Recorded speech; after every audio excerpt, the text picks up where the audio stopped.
शुभ सकाळ मंडळी. तर आजची सकाळ पाहते ते निसर्गरम्य आणि मस्त आहे. तर सकाळी सकाळी खूप सुंदर असं वातावरण असतं. पक्ष्यांचा किलबिलाट, त्यानंतर गायींचा हंबरणं आणि आजूबाजूला अशी हिरवीगर्द झाडी. अशा वातावरणात आमची सकाळ चालू होती आणि त्यात ही फुलांची सोबत मस्त रंगीबेरंगी फुलं.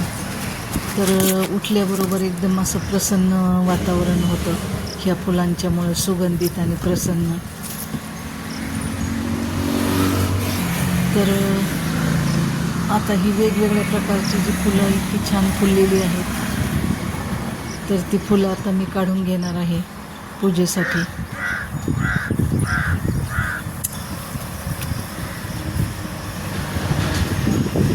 इकडे पक्ष्यांचा पण किलबिलाट चालू आहे मस्त.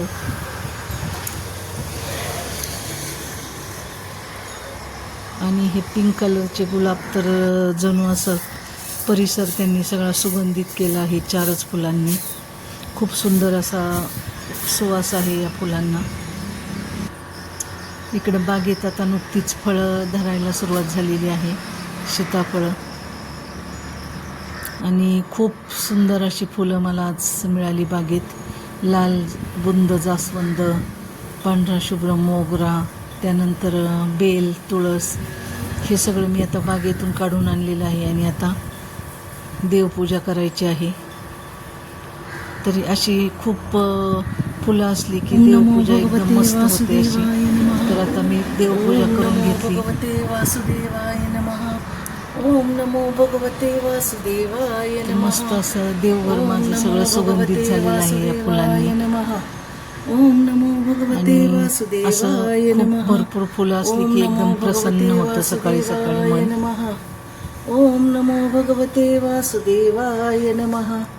ओम नमो भगवते वासुदेवाय देवपूजा झालेली आहे आणि ओम नमो भगवते वासुदेवाय नमः.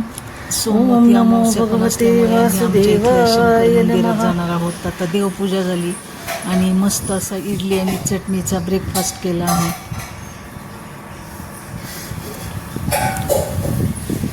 इडली खूपच छान आणि स्पॉन्जी झाली होती. त्यानंतर मग आता भाजी काही करायची तो रोजच प्रॉब्लेम असतो. तर फ्रीजमध्ये दोडके होते कोवळे, तर ते असे त्याच्या मी चकत्या करून घेतल्या.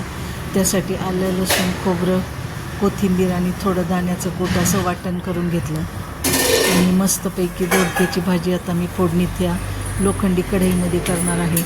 तर फोडणीसाठी तेल घातलं आहे आता. तर त्यानंतर हिंग घालायचं, जिरी मोहरी छान तडतडली.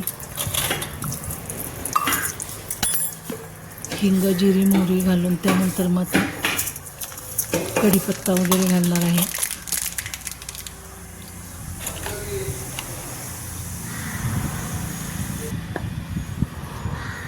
मोहरी छान तडतडली आहे आता.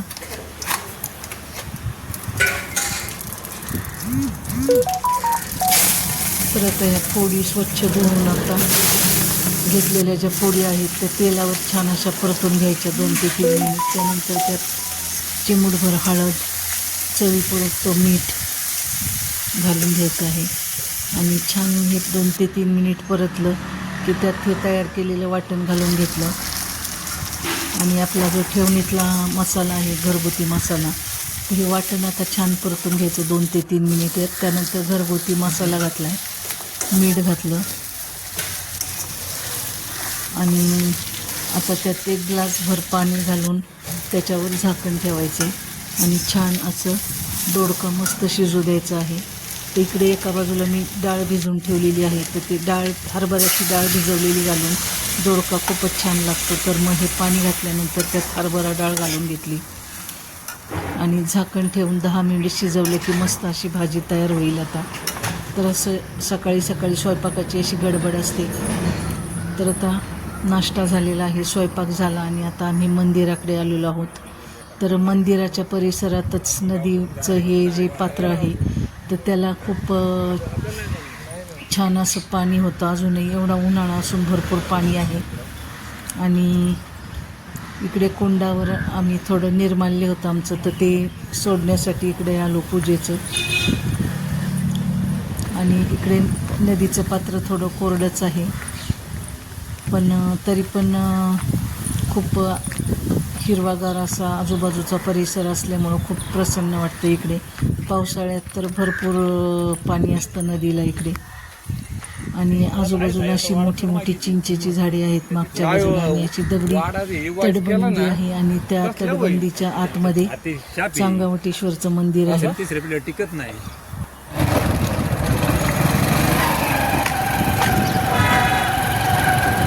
तर हा मंदिराच्या आजूबाजूचा परिसर आणि तटबंदी आहे, ही दगडी तटबंदी. जुनं पौराणिक बांधकाम आहे एकदम, आणि आतमध्ये असं मंदिर आहे. आता थोडीफार आता डागडुजी करावी लागणार आहे मंदिराला, कारण तटबंदी एका बाजूने कोसळलेली आहे. अशी ही दगडी सुंदर तटबंदी आणि सुंदर असं मंदिर आहे आतमध्ये.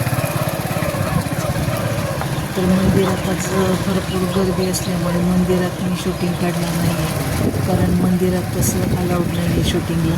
थांबावर एक मिनिट. पण आजूबाजूचा परिसर मी तुम्हाला दाखवला की किती सुंदर असा परिसर आहे.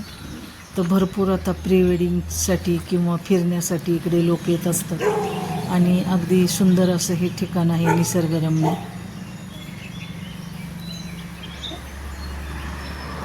पांडवकालीन जुनं मंदिर आहे, दगडी बांधकाम. दगडी बांधकामाचा एकदम उत्कृष्ट नमुना असलेलं हे मंदिर खूपच सुंदर आणि निसर्गरम्य अशा वातावरणात आहे. फुलं आहेत का सोनचाफ्याला? तर आता मंदिरात आम्ही दर्शन घेऊन निघालेलो आहोत. तर आजूबाजूचा परिसर हा असे झाडांनी आत्ता खूपच सुशोभित केलेला आहे.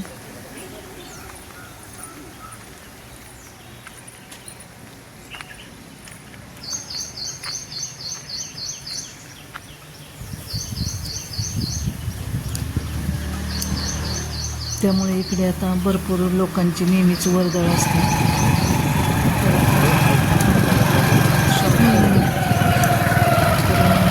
लोकेश्वर मंदिरापासून 2 ते 3 मिनिटांच्या अंतरावर आमचं शॉप आहे. तर आता आम्ही निघालेलो आहोत. रस्त्यातून खूपच सुंदर असं वातावरण असतं रोजच जाताना, कारण हे चांगावटेश्वर मंदिर पण रस्त्यावरच आहे. आणि त्याच्या पुढे गेलं की संगमेश्वर मंदिर, अशी 2 प्रसिद्ध मंदिरं आम्हाला जातानाच लागतात रोज.